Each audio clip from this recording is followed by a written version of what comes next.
माझे मित्र म्हणतात सतत की दुकान बंद करून रोज रोज जातो तरी कुठे. तर मित्रांनो तुम्हाला सांगतोय की मी करतो फोटोग्राफी आणि हो आज पण मला ऑर्डर भेटलेली होती. तर आजची ऑर्डर कोणती होती म्हणजे की आज एक छोट्या बाळाचं नावाचं प्रोग्राम होतं, म्हणजे त्याचं नाव ठेवणार होते आज.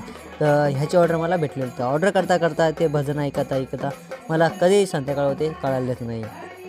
आणि हो, जे काही म्हणतात ना दुकान बंद करा, तर हो बाबांनो माझा जो कॅमेरा आहे तो इतका महाग घेतलेला आहे की त्याचे पैसे अजून फिटलेले नाही. तर त्याच्यासाठी मला छोटे-मोठे प्रोग्रामसुद्धा करावं लागतं आणि थोड्या दिवसानंतर हे छोटे-मोठे प्रोग्राम मी नाही करणार, कारण की आपले दुकान बंद करून हे कामं करायला नाही परवडत. पण हो, छोटे-मोठे काम केल्याने कोणी छोटं होत नाही, पण आपल्याला ते करावं लागतात.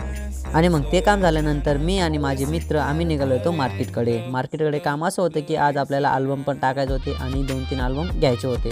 तर चाललेलो होतो आम्ही मार्केटकडे आणि तिथं पोहोचल्यानंतर सगळं काम झाल्यानंतर कधी संध्याकाळ झाली ते काय आणि मग माझ्या मित्रांना सोडून मी मस्त निवांत फिरत होतो, कारण की आईस्क्रीम वगैरे